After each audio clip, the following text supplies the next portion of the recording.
Hey guys, BJ the Brave here, back with some more Warpforge, and yeah, it's been a little while. I have been off on holiday, just got back, and I've been tinkering with a little bit of Grukk.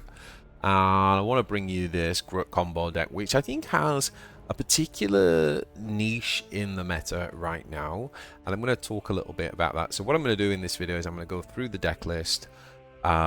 And then I'm going to talk about specifically I'm going to go talk a little bit about why I think Grukk, in comparison with like the other Ork builds and stuff, why it's got a kind of good niche at the minute. And then what we're going to do is play a few games, go through a few highlighted games, a few ones that I kind of recorded, and then we'll jump into some live matches. Okay, so we're going to have it all in this video. And yeah, if that sounds good, hit that like button below. Subscribe and all that jazz, and let's jump into today's deck list. Okay, so first of all, let's talk about the deck and what it's trying to do. So ultimately, this deck is predominantly a sort of fairly normal kind of control type of shell, but it has gutted out a lot of things that are susceptible to like some of the removals in the meta and things like that. And instead what it replaces those cards with is the pieces to make good effective combo finishes. Okay, now we specifically run the troops that we've chosen and no more because we want to maximize Grukk's ability. Remember, if you've watched my videos where I've talked about the Orks, I've often said that Grukk's ability is like S tier. Regardless of wherever he is, you know, his decks are in the meta, his actual ability, his talent, is absolutely S tier. And it's because, first of all, card draw is a premium, right? In any card game, you're drawing resources. If you look back through the metas since like last October, every meta deck has pretty much had a really effective card draw. And this Warlord ability, the red Waaagh, allows you to draw a troop specifically and give it +1 melee. So what this allows us to do in this deck is, because we've got fewer troops, is to know that every troop we're drawing is going to come with that melee bonus, and we're very likely to draw into those pieces. So for example, the Warbikers we always throw away with this deck. In other builds, like for example in my gas fatigue control, I'll often keep the Warbiker because I'm actually more likely to use it as an early game removal. In this deck, we want to throw that away because actually what we want to do is make sure we're getting the 5 melee basic, if you like, by drawing it off of the red Waaagh. It's possible to run out of troops to draw with this deck, and but what's great is that because of the control tools, you often end up drawing most of your deck. Well, I could talk forever about it, but let's just go through the deck first. So I've got 2 Attack Squigs in there. Now the Attack Squigs are very handy. They can do things like stop the enemy Warlord from attacking when you've got a Squigbuggy damage, so he can't finish off. They can do things like obviously Will of Gork got nerfed down to 8 instead of 7. So imagine he's got a big unit down on 7, and you're thinking, oh, that's when I would have Will of Gorked. Well, you can just Attack Squig it, stop it from attacking you, and then Will of Gork next turn. You can even use the Attack Squig in a pinch to just as an extra point of damage in when we come to the big combos for finishing the game. It's obviously very good against sisters because it stops them from praying. There's lots and lots of different tactical uses for the Attack Squig. Now obviously Makari, great, and we're going to draw Makari quite frequently in this deck because it's a troop, and obviously, as we've already talked about, Grukk allows us to do that. We've got double Ada's Nails, we've got the Prophet of the Waaagh, we run double Stormboy, double Gretchin Mob.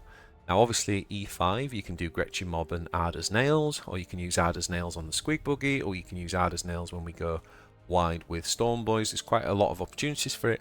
And not to forget that every time we do Ada's Nails, we're getting 2 health to Grukk.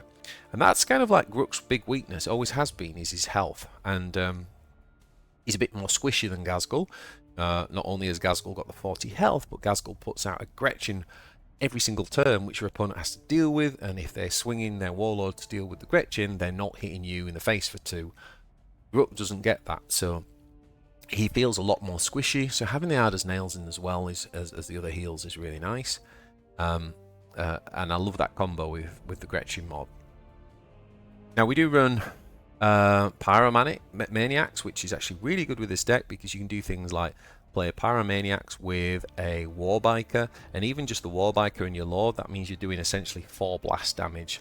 You know, and you can kind of choose how you allocate that because you've got 2 units attacking. But obviously, if you've got things like Stormboys out or Gretchin Mobs out, there's an opportunity to get even more value. So Pyromaniaks is very, very good. And not to mention, we run the combo pieces for the finish, which are the Proper Killies, the Warbikers, which we've already said are probably coming out at 5 basic. Makari's going to make that 6. So they're really, really good finishers, along with Proper Killy. It's not uncommon if we save our Warbikers to end up getting 5 from one, 6 from the other, because we can obviously drop Makari after the second one, so that'd be like 11. And then you can stick Proper Killy on your Warlord, which obviously makes him 3 attack, but Makari makes him 4, so that's 8. So that's essentially 19 damage that we're getting there, and that's not even including things like chucking a Skorcha Assault on top of that as well. So the reach of this deck is phenomenal, and that's the advantage that this has over, say, the Gaz Fatigue control. Talk more about that in a minute. Finishing the deck up though, we've got the double heals, we've got the No Mukkin About, we got the Ork Nob, again one of the few troops in the deck, so we should be able to get it more frequently. Skorcha Assaults, really good for removal, but also they're obviously able to do damage to our opponent's face, and what we want to do is get our opponent's damage down quite quickly to set up the combo. And then we've got the Grizzled Skarboys for the more health and heal and survivability. The Squigbuggies, these are really good because, again, the bomb squigs are quite a good counter to, for example, the Marine Scout Bike. And also they are doing damage to enemy face again. So again, bringing his life total down to our combo range. And then we obviously have the Vet Stormboys, which of course have really good synergy with Stormboy and can be a nice combination piece for the Ada's Nails or even the Pyromaniaks late game, and the double Will of Gork. So what you're seeing here is we've gutted out a lot of the big units, have all gone. Even the 10 drop, right? We're not running as well, the Rock Invasion. So flex spots in here, I would definitely say, are 1 Ada's Nails, 1 Attack Squig. Both of those are kind of flex spots, and you know, if you really want to put, like I say, a Rock Invasion or something like that in, you can as another win con. But really what we should be doing quite consistently with this deck is drawing the troops that we need and getting them to our win con. You can even run, you're going to laugh when I say this, you can even run a Get 'em Lads. Now, the guy who's top of the ladder right now, Spat Marine, he has a similar version, and he's run that as well, because essentially it's just giving you more damage. It's not a good card, but in this type of strategy it can kind of work. You know, imagine you've got like the Gretchin Mobs down, the Stormboys or something, you play Get 'em Lads, like it just doubles almost the amount of attack that you get. But I'm choosing not to do that. You could definitely do that if you wanted to swap out like an Ada's Nails and make it more aggressive. You could do that. So let's just talk now, before we jump in some games, about like why is this deck good and why is this potentially seeing a bit of a niche right now in the meta.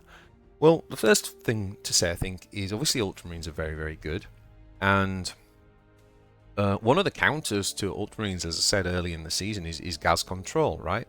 Now, the Gaz Control, this deck has a lot of very similar tools to the Gaz Fatigue control, but the way that the Gaz Fatigue control works is it doesn't really have this kind of like combo alternative win condition, right? So it really wins the game by just kind of out removing you and just sort of grinding you down, and it can pretty much do that against any deck in the game, perhaps with the exception of Imhotep Control. Imhotep Control can probably, if it's teched to do so, can probably outgrind Gaz Control. But other than that, it's like one of the grindiest decks in the meta. And that works pretty well against the Ultramarines. I've had many wins this season where I've managed to fatigue UM, which has been great. But you can also lose to UM, of course, because if UM goes off and it gets the right things and you don't have the right answers, then it can go wrong. But overall, I think Ghazghkull deck is slightly favoured in that. Now, the thing with the Grukk control is Grukk combo, loses to Gaz fatigue. Right, so if this deck gets really, really popular, I would switch to Gaz control because Gaz beats this down most of the time. However, we're not in a Gaz control meta, and what this deck enables you to do, and it's something that used to make Gordrang, like, Gordrang's been quietly tier 1 for a few seasons before it just got nerfed, is because it had this alternative win con. So it still had the Wills of Gorks and the Skarboys, and it still could do the control thing. But what it had is it had the opportunity to switch gears and beat you down. And that's what this deck does have. What this deck obviously isn't going to be fatiguing anyone because it would fatigue itself because he's obviously drawing cards. But it enables you to cycle through and draw your cards quickly. You know, the Gaz control builds a few seasons ago that were really powerful, both all ran tides of muscle and it enabled them to draw, and then the meta got really, really grindy, and so you ended up dropping the tides because actually that meant that you fatigued first. We're not in that type of meta right now. So what you actually want is you want draw. You actually want to draw your tools because you're not going to go to fatigue. You're going to finish the game before fatigue. And so it's I won't call it mid-range, but it is controlled, but it's got it's a combo deck, right? It's control until you draw the combo and then you finish. And that's why I think this deck's got a particularly good niche right now, because as well as the UM deck, it has good alternative win conditions. For example, when you're playing against Aeldari can just beat this deck down, right? It can just aggro it down. But the advantage you've got with this over, say, something like Ghazghkull is in the Aeldari matchup, you might draw your combo first and just beat them down first. So you kind of, again, you have that kind of option to kind of alternate and switch gears. So right now, in this type of meta where we're not seeing Imatech and we're not seeing Gaz control and these grindy control matches that would out-control this deck, right now, this is actually in a pretty good position in the meta for sort of controlling the deck and then having these big combo finishes where it can kind of do a lot of damage. And don't forget that Tigerius, which is definitely the tier 1 deck right now, he's only a 35 health Warlord. Aun'Va is only a 35 health Warlord. So we're not even up against like the bigger health, so it's easier to get them down into combo range. So yeah, so let's have a look at a couple of games and then we'll jump into some live ones. Okay, so here we got a game against Tigerius. Okay, so we decided to just get rid of Pyro in this match. Kept everything else. A bit unlucky that we drew the second Vet Stormboy. I think Vet Stormboy's pretty good against Tigerius because if he plays like the new flyer on the 5, this guy just comes on and wrecks that, right, with a 6 melee against its 2 melee. So we draw first of all. Now obviously this is going to have 4 melee attack. One of the things you can do with this deck is you can switch out the Gretchin Mob for the normal Gretchins, because if you draw the Gretchins, they'll all get +1 melee attack, so you'll be able to play for 3 energy, 3 2/1s. The only downside to that is Gretchin Mob is a spell, whereas the Grots are troops, so it does make you slightly less consistent in drawing your bigger flankers and your Warbikes. So anyway, back to this game. We obviously dropped Makari. We've drawn again. Whoa. What happened there? Okay, I have no idea. My screen just went blue. Okay, so bit unlucky that we got double Stormboy. But Stormboy is very good against UM, as I was saying, that it can do really well against the 5-drop, the 6 melee against its 2 melee. So it's quite a nice one against Tigerius. So we draw. And we get now we get our bike.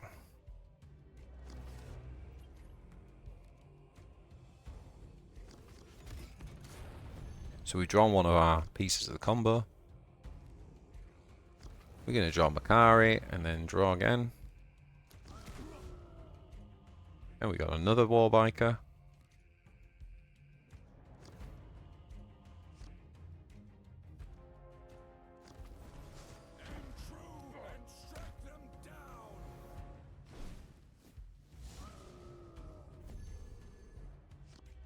Because our hand's full, I think we end up throwing the extractor rig here. Probably should have done this one turn earlier, to be honest.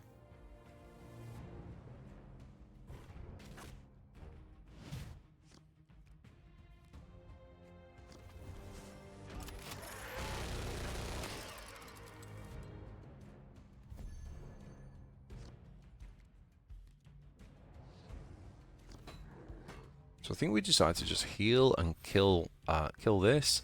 Knowing obviously we can take damage here, but we got the Vet Stormboy for next turn.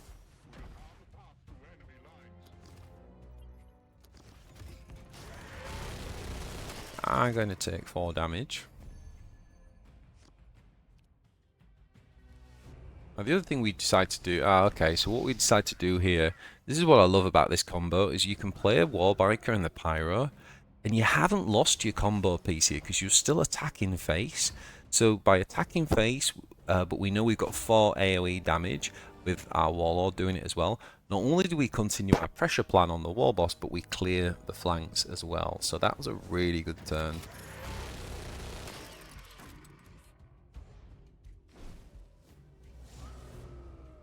Now, whilst that was a really good turn, this one's a bit more difficult for us.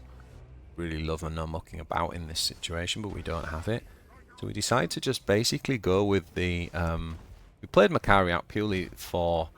to spend our energy efficient. I keep saying mana because I've been playing a bit of Magic recently. But yeah, we did have to obviously divert Grukk's attention there to deal with the Dreadnought. Now we're already getting in pretty close to combo range, and so rightfully. Sorry guys, I don't know what is going on with the replay feature today, but it's kicked me out of this game twice already, so I'm probably going to be trying to edit this. Hopefully it won't be too painful. Now what he rightfully does here is he drops the healer, because I think he recognizes his lose condition. So very well played by him. What you want to be doing as Tigurius is using the tactical insights on your heal in this matchup to bring you back out of range, which he does really cleverly there. So obviously as a matter of urgency we want to get rid of that, and Vet Stormboy trades quite nicely into that. Going to make use of this 2E that we're floating to kind of draw again.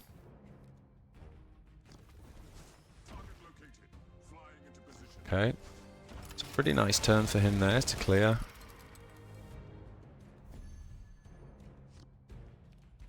I think we just decided that's a Will of Gork turn, followed by Makari, and then we can kind of hit him in the face again and threaten again.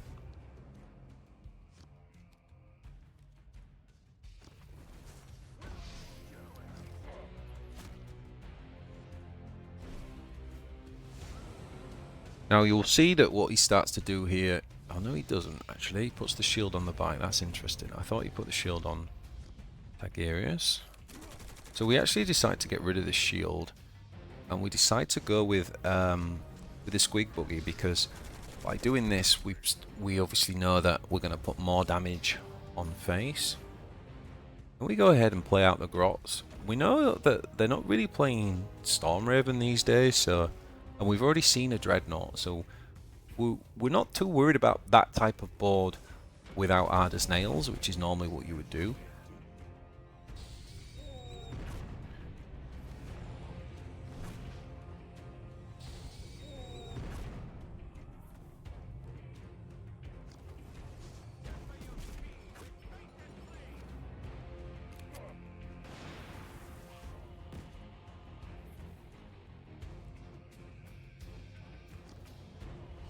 He's going to tactical insight out. Humanity shield. So where we potentially had lethal that turn, obviously we can't do it, so we have got to now think about how we deal with this board. We're drawn into the Mukkin About. If not, we would have used Prophet of the Waaagh to probably search for that. So we can quite easily kind of manipulate that board to get rid of the pulsar.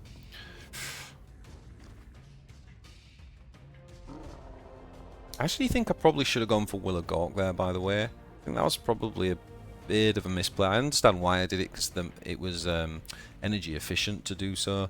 But thinking about future threats, and we've used one of each of the hard removals, we probably should have selected the Will of Gork there, I think.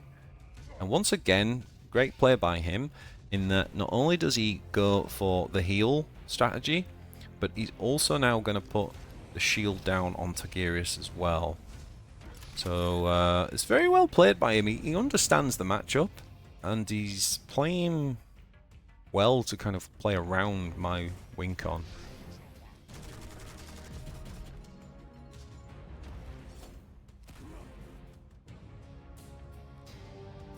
We just tried to make good use of the Scorch here.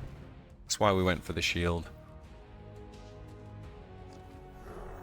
And then we even used the Arder's Nails. Remember we said in the deck tech that you can use Arder's Nails on this, and it forces out hard removal. And that's as good as he's going to get in this deck. One of the things that's going to happen is your opponent's going to be looking for things like Grukk Hard Shell, and we don't run it, right? So like this deck does really well against hard removal. But obviously, as you can see, we're in this kind of weird state now where he's just losing more life faster than we are, and he's having to keep putting the shield on.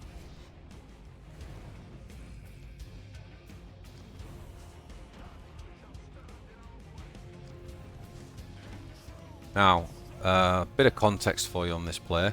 I think I was playing this game on my phone on the toilet when my child was screaming while we were on holiday, and that's why this type of play happens, where you're not concentrating and you totally forget that he's got a scout bike down because you're on autopilot thinking you've won the game. And yeah, this sort of thing happens. So we just went ahead and made this game like a gazillion times harder than it needed to be.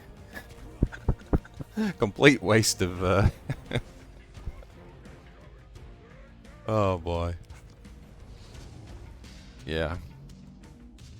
So I may have made this game a little bit harder than it needed to be, but I thought I'd keep it in because I wanted to show you, like, you know, I make mistakes. And that was a big one. So we would have the game won by now, but hey ho. So we're going to play out the knob kind of combination here. And nice with the Arder's Nails, we can just heal up.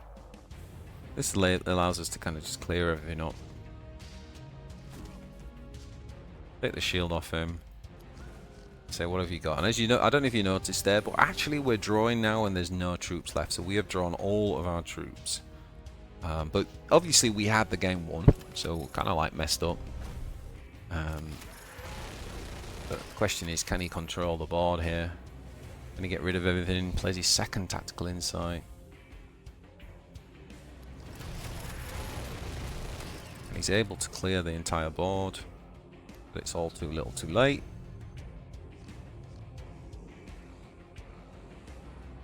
Also, we just show him the Will of Gork and finish him off with part of the combo.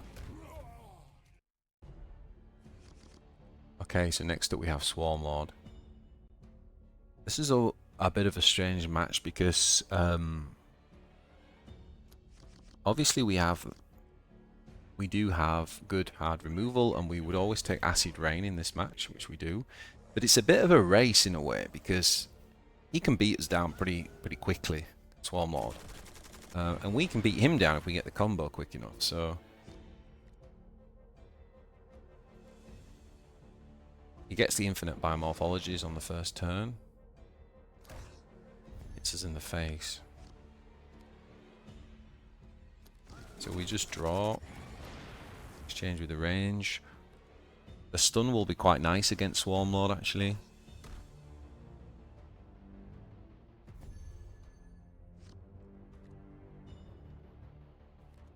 I think we actually decide to just go out with a double Stormboy. Obviously, we could have taken him out with the knob.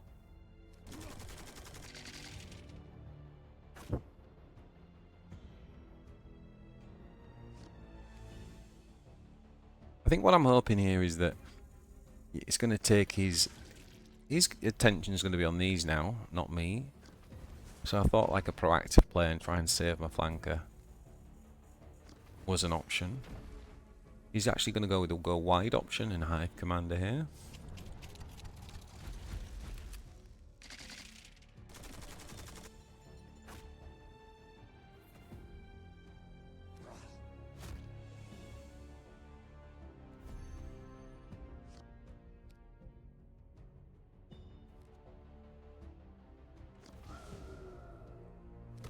So again, we're going to make good use of that blast. Grukk can just literally do range damage on Swarmlord and finish that off. So good, Pyromaniaks. I think we're looking for some heal here.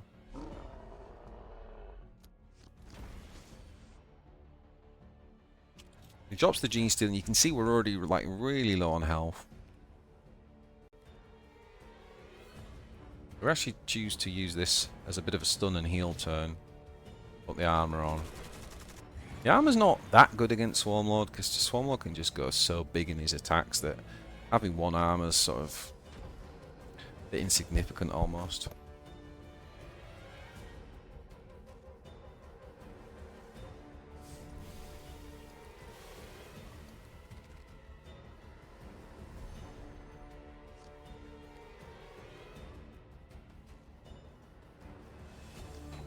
So this stealth is really hurting.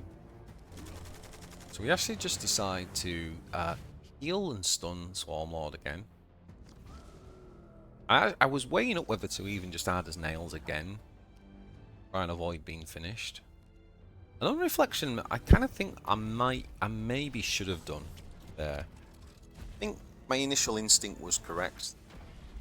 But we probably should have just gone full heal. These guys are obviously going to stun themselves now. This is how you use Irongob, by the way, guys, is you really want to use it on a turn when they're going to hit you. Because now they're going to be stunned on their next turn, rather than you hitting them with it.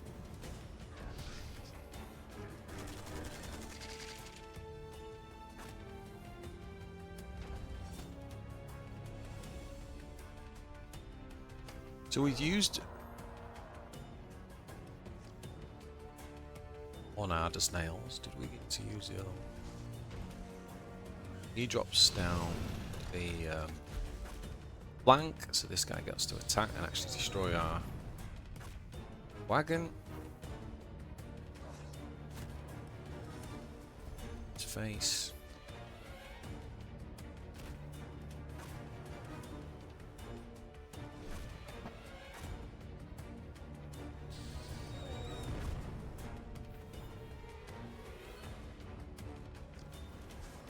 We could have just played the Nob first and actually prevented the blast damage. So probably another misplay there, right? Because at this stage in the game we're really just trying to make Grukk survive. I think that was a minor misplay.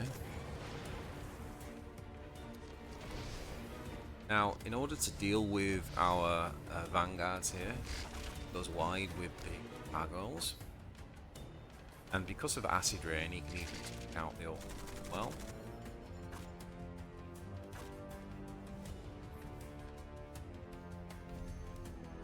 And of course, we have the combo here. Don't have enough to heal as well.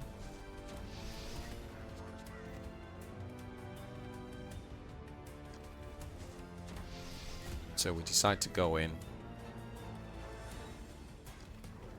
Could have played Veteran Stormboy and Irongob. Okay, next up we've got Junith. Just keeping the Ork Nob there. So we draw and get the Veteran Stormboy. I'll try and flick through the boring stuff. Obviously he's going to play out a Battle Sister from his Warlord talent. But we can get rid of that if we want. But what we do here against Junith is generally I prefer not to clear that immediately. They're not very harmful, to be honest. And I think what's much more important is trying to delay his faith generation, Junith's faith generation. So, and by him attacking Makari, he's not going to pray this turn anyway with that one. Pray on here, but we can now clear this. So you see what happened there? Like we attacked the praying unit, and we've kind of played chess to the degree where we now get to. We sort of manufactured in a way where the unit is now the praying one, and that's the one we want to remove. So yeah, quite an interesting little interaction there.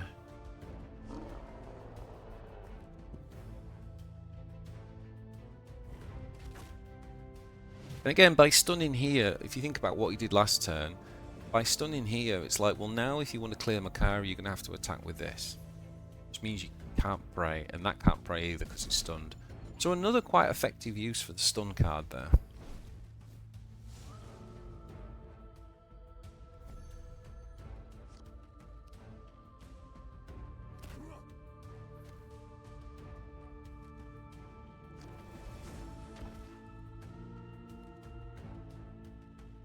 I made a massive mistake here. I've already attacked, haven't I, with Grukk? So it's okay to play Proper Killy earlier like that, but obviously when you're going to swing with it twice. So that was a misplay. We should have just used the Warbiker. Saved Proper Killy until later.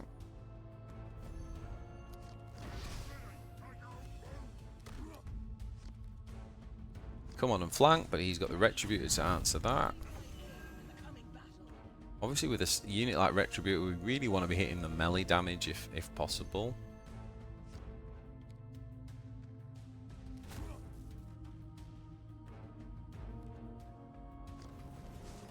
But because we buffed, because our Squigbuggy was drawn from Grukk's power, it actually has 4 melee, so we could come on and flank with its melee attack rather than its range.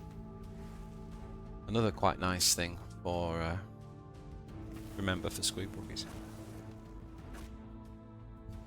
Okay, burning us up with the flames.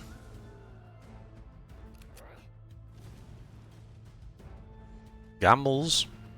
Does it blow up the Squigbuggy? It does indeed. Dirty rat. Obviously we're on a bit of a clock now. 2 sisters at a time coming down. But this is turn 8, so turn 8 is always pretty nice for the Nob and Stormboy combo. Trading particularly nice into sisters as well, obviously.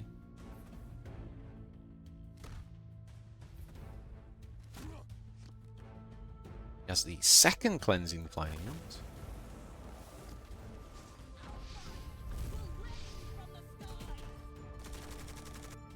A world of pain on us here. Should be able to remove the Ork Nob, yeah.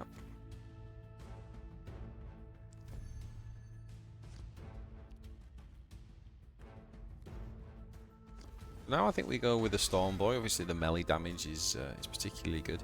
I think there was an option to play the Gretchin Mob there and protect the Nob, to be honest. But we actually went to draw because we still were looking for win cons. So now we've drawn both Warbikers.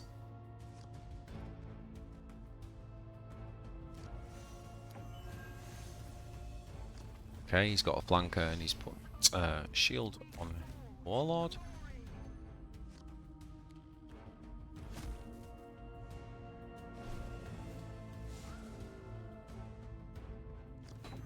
Can't quite do it this turn, I think.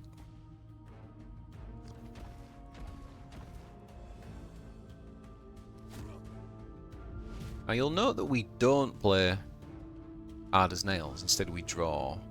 The reason for that is because we're conscious that we kind of might want these to die next turn, right? I mean, it would anyway, because they played Exorcist, and that does 5 damage. But we wanted them to be able to die so that we can get the Warbikers to trigger fast. So there was a, that was an intentional decision. Okay. So we're going to Warbike again. Then we drop Makari, and obviously we've also got the Skorcha Assault as well. More than enough damage to go ahead and finish the game.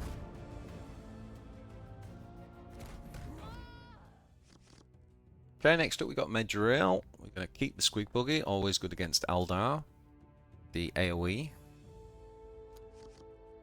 We get Skorcha Assault, also good against Aeldari.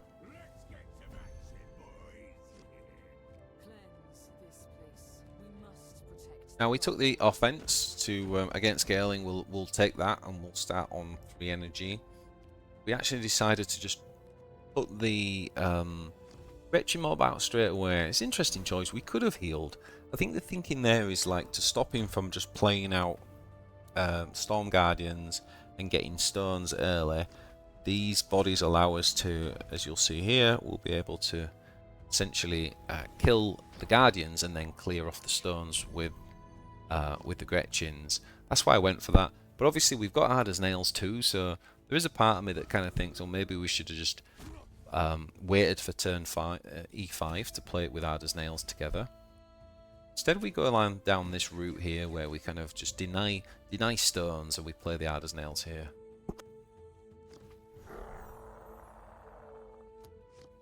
Now he does drop his Exarch, which sadly makes everything invulnerable. But we're looking at that and thinking, well, that's pretty nice Skorcha Assault range. But then we get a bit unlucky. It only does 2 damage to that, so we have to go in and attack. It's a bit unfortunate, because then it means we take 3 damage. Get us like a 66% chance to kill that. Quite happen.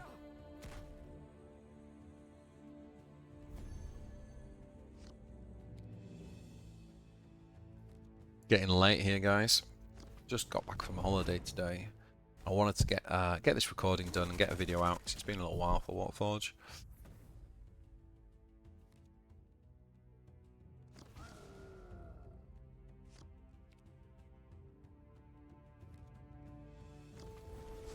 This is an interesting turn. So, what would you do here? You've got 7 energy. What would be your play?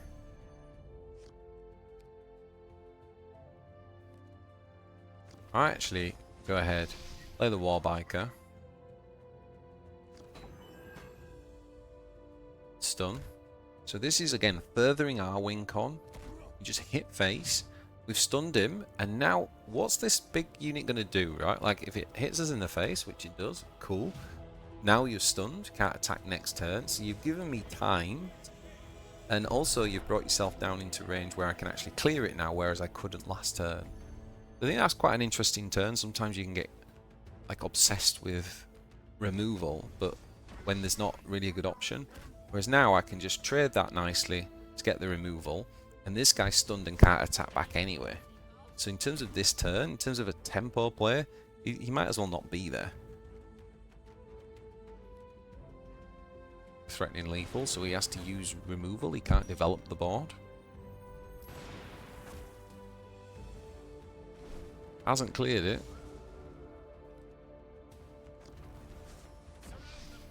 As now.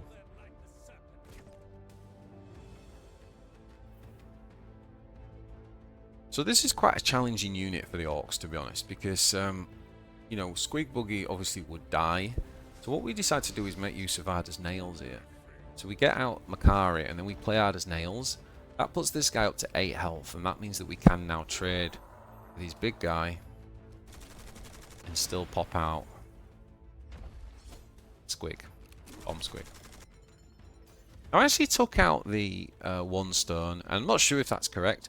Obviously we could have just taken out the Viper, but we would have taken damage, or we could have taken Ghaelyn, and I figured like if he was going to just go in for the win, me attacking the Viper wouldn't make a difference, right? I'd take the damage either way. So we decided to deny the stones because I wasn't sure what he had. But I'm not sure. I'm not sure about that play. Could have obviously gone face. A lot of options.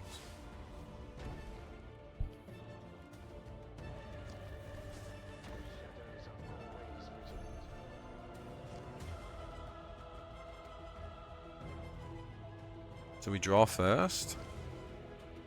And now we've got our Ork Nob plus Stormboy combo.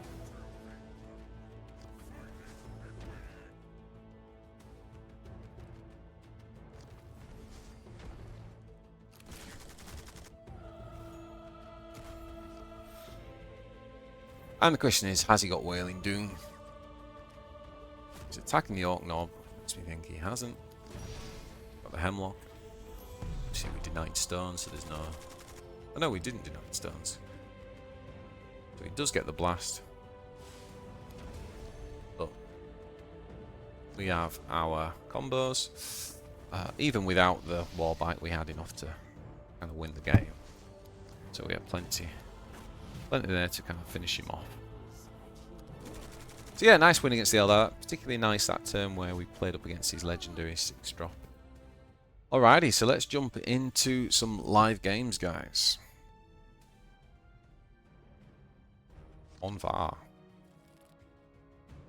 Okay, so we definitely want to get rid of the Warbiker, because we're going into that. Do we keep Proper Killy? Keep one of the combo pieces there? Yeah, let's do that. See, we kept 3 spells, so we've got more chance to draw to the extractor rigs. I need the Grot taps. Doing this match. Old foes and largely predictable. You think you're better? Come and have a go. Standard Aun'Va opening. Nice that we've drawn this because that gives us an E4 play into that. Not even better.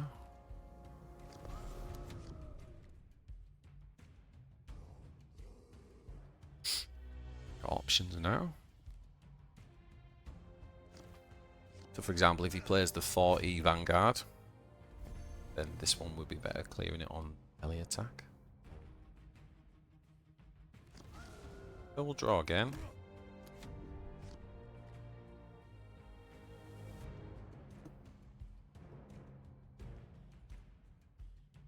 So we're expecting the stealth suit or the Vanguard here. Yeah, he plays the stealth suit. I think what we're going to do is probably...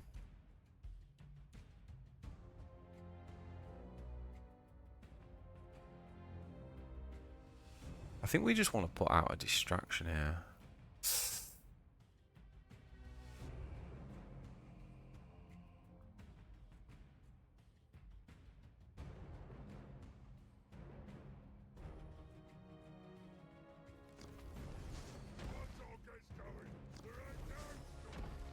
One of those turns where like Irongob would have been good.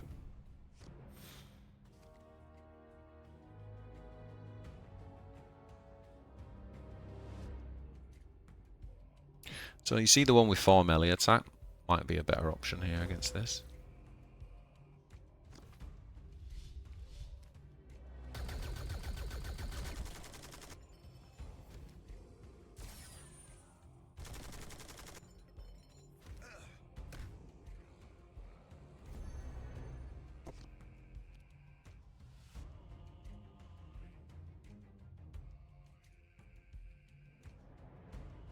There is another option, which is that you can play for the high roll with the Skorcha Assault that it hits 1 for 4.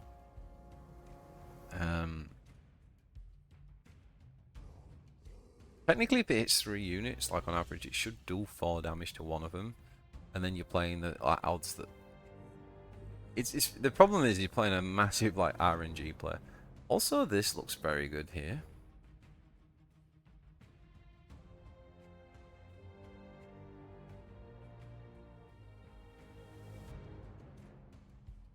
You're getting 6 back, plus the armor.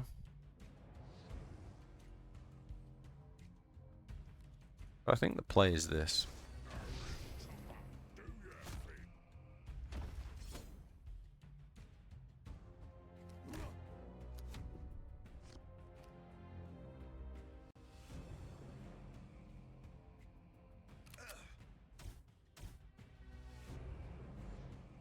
Does he high roll?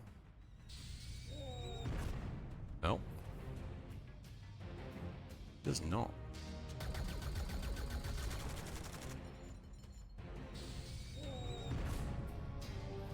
Squigbuggy's done really well, like he's killed both units essentially, whilst continuing our wink on damaging Aun'Va.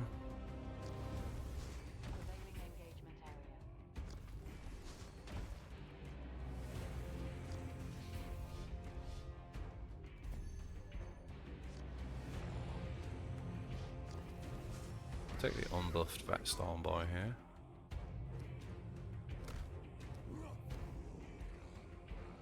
Just gonna do this.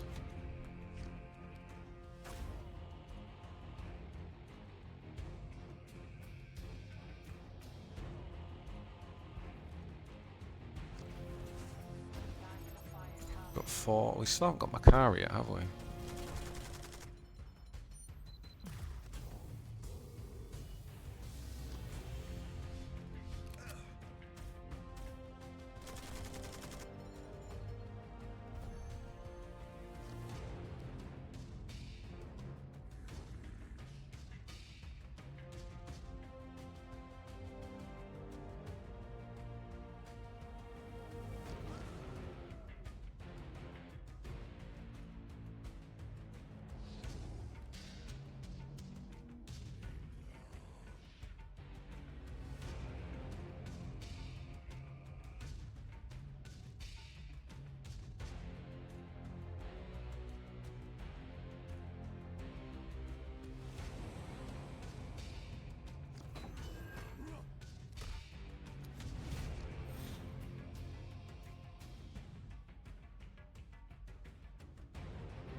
Five, 9.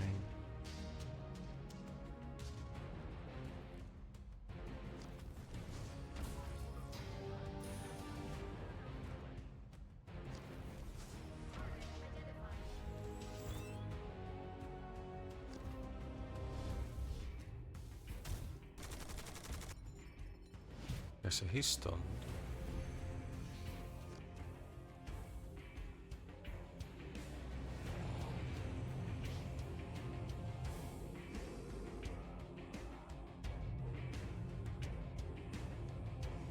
Okay, so I think the play here is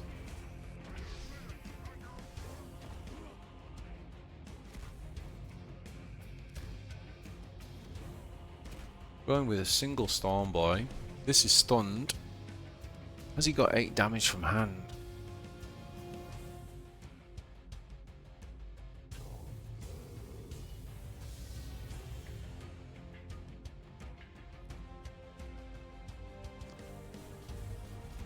Maybe.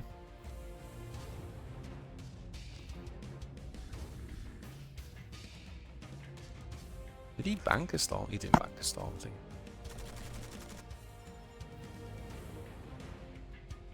Second Vanguard?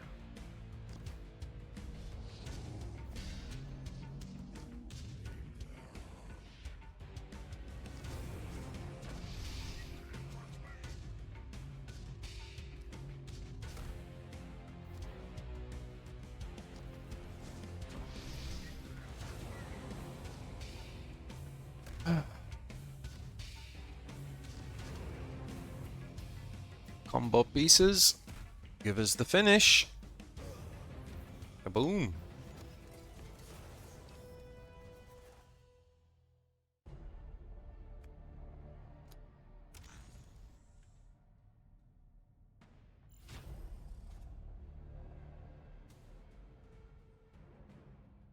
Okay, Manius. Manius. I like that opening hand, actually. Always nice to see Makari early doors. Let's get some action, boys. Warriors of ultramar, courage and honor. We're gonna draw first. Attack.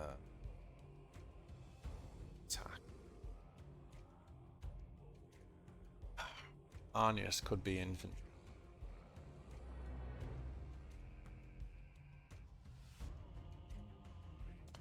Don't think we do attack.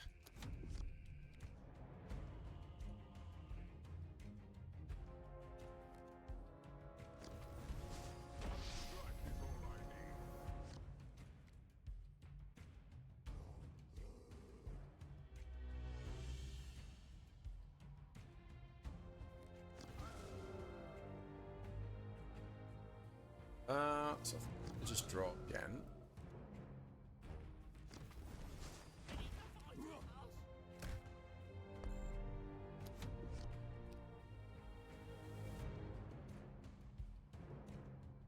This turn we've got the Squig.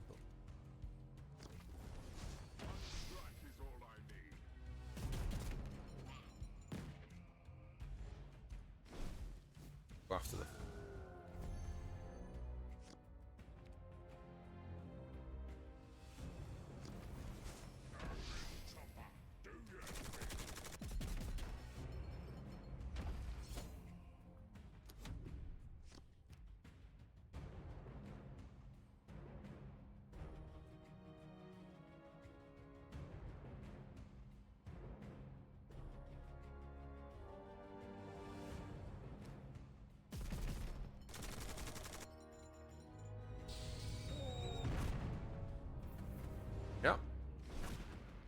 Gets the explosion. Got the 5-drop. Emperor's work must be safeguarded.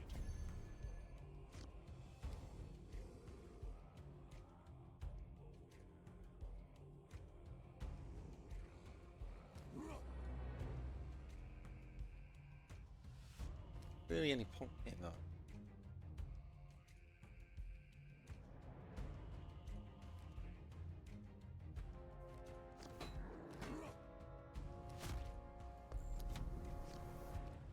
Not even sure there's any point. Anius there. Dealt with it.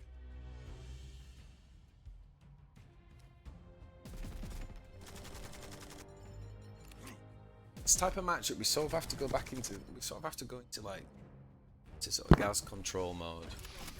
Be a bit more patient.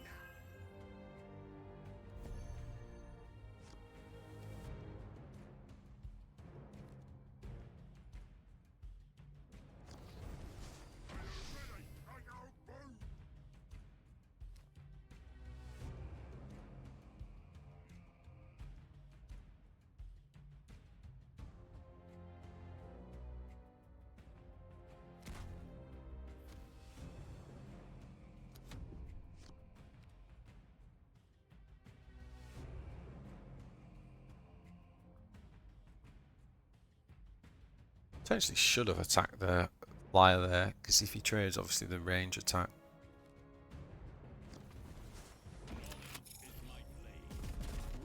Then again, we can kind of looking about here.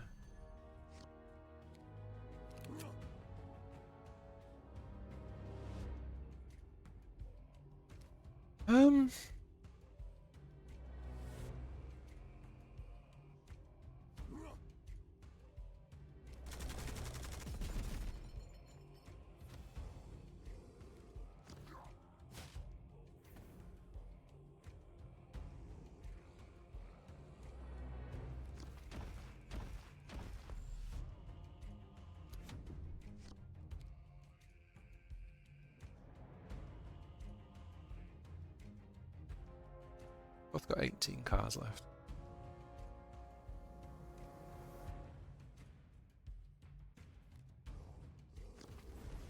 Ah.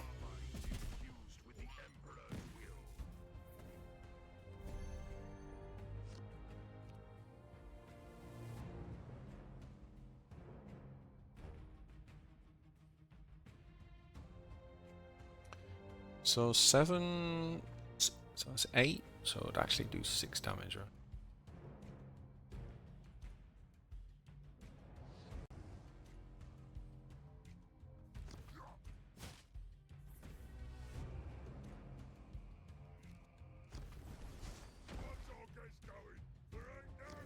I think I want to set up like a really good pyro here. Might get blown out by the dreadnought.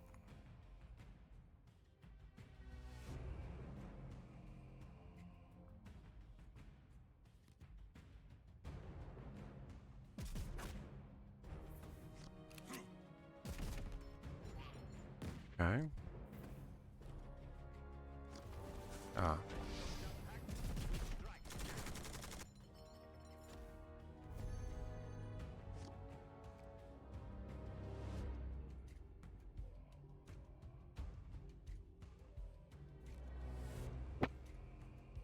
Okay, so we've got 9 energy. Obviously playing Makari gives us a really easy clear. This is with 8.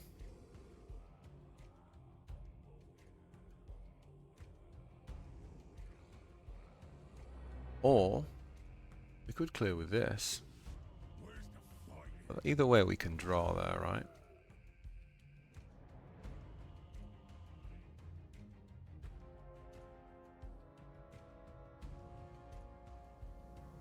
Clearing with this gives us a better board.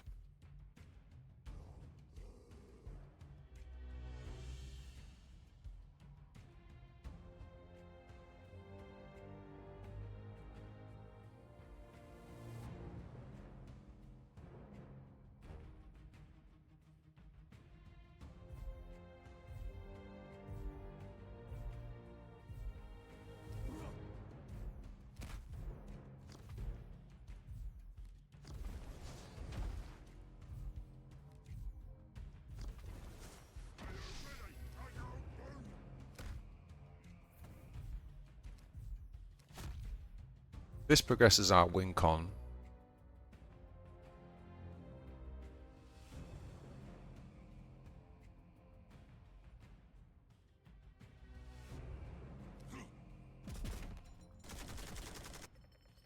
Yeah, now he's down to 20 health.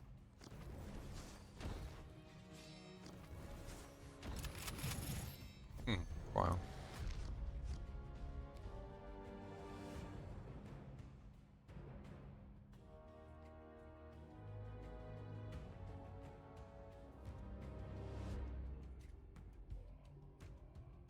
The next turn we've also got... Wait a minute. Have we got that now? We got that now, haven't we?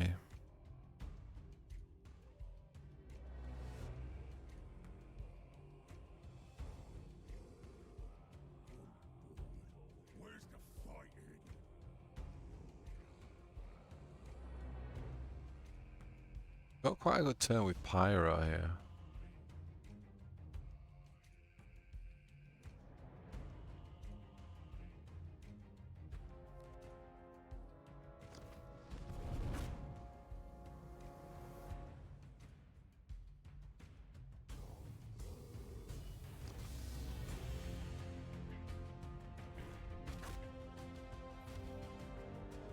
Ah, bit annoyed at not being able to put this 5 damage on here. Never mind. I think I prefer this. Set it up for next turn.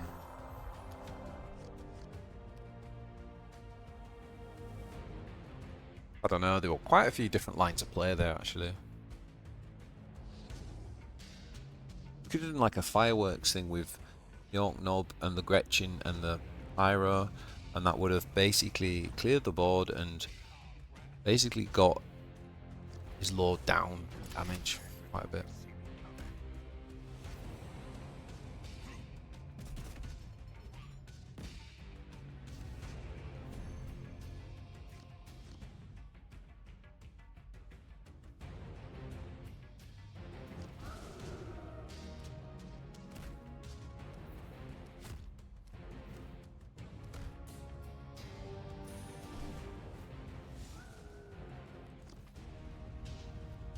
Just basically did that for damage. No other reason.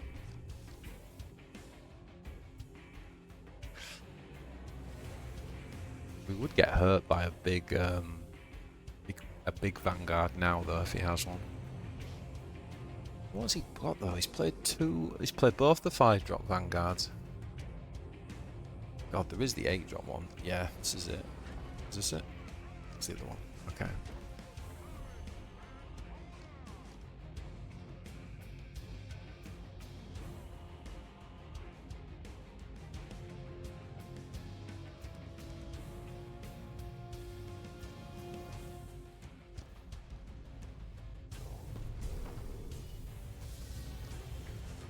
And that's GG's.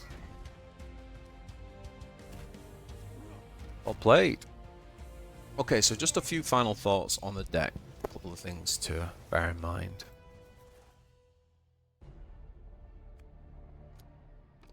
Okay, so as we said, there are some lessons from the Ghazghkull control build with this deck. But it has a niche. It has that alternative win con. This is a combo deck. We are looking to finish the deck, and so we play Grukk because his Warlord talent enables us to draw those pieces, right? It's fairly consistent as a result as well. Like sometimes with Gas Fatigue, if you don't run, particularly if you don't run things like Tide of Muscle, you can just end up losing games where you just didn't draw the right answers. Whereas in this deck, you've got a real Swiss Army knife. It's a lot of fun. It's why Grukk was my favourite Warlord for so long. We have to remember though that it is a niche. It will lose to the more controlling decks, like if we do start seeing Imhotep and Ghazghkull back in the meta. But it's pretty good. It's pretty good right now. It's pretty good against Marines, and it's pretty good against other stuff too. So. Now, there is a different shell around Grukk which can achieve a similar thing but through different means, which is to run the... I'm going to show you, it's been quite a while since I played the card, which is to go more down the Green Horde. And this is how Grukk traditionally played. before the Gordrung expansion, where we got like the armor cards and things like that, which have never suited Grukk that well. If you want to go down this route, similar thing in that you're using things like the Irongob and stuff to heal, but what the Green Horde enables us to do is the combo pieces that we're pulling together, in addition to the aggro beatdown stuff, is to be able to play out a kind of huge board that our opponent can't deal with. So we can play the Green Horde, we can add in the 2-drop Ork boys, Slugger boys, you add those in. Obviously we've already got the Storm boys, and then you can also add on the 6-drop things like Meganog, Grukk, so that you can play the combo where you play this with the Green Waaagh and basically just make infinite Slugger boys coming on, and then that also makes sense for playing things like Get 'em Lads. So that's just like kind of like there's like an A-B shell there. You know, you can kind of pick the option you want. If you like the idea of being able to have a secondary combo there where you're basically playing out a massive board, then it works really well in that way as well. But I'm kind of enjoying this kind of like Ork control shell and playing to just assemble the pieces for the big finish. So yeah, that's my Grukk combo deck, guys. Hope you enjoyed that. Let me know in the comments if you got any thoughts. Like and subscribe, and yeah, I'll see you in the next one, where I'm hoping to be doing some stuff with the recruit cards now that I'm back from my holidays, and hopefully we're going to have a new season very soon, and perhaps balance patch to talk about. God knows the game needs it. So anyway, thanks for watching, guys. Really appreciate it, and I'll see you in the next one.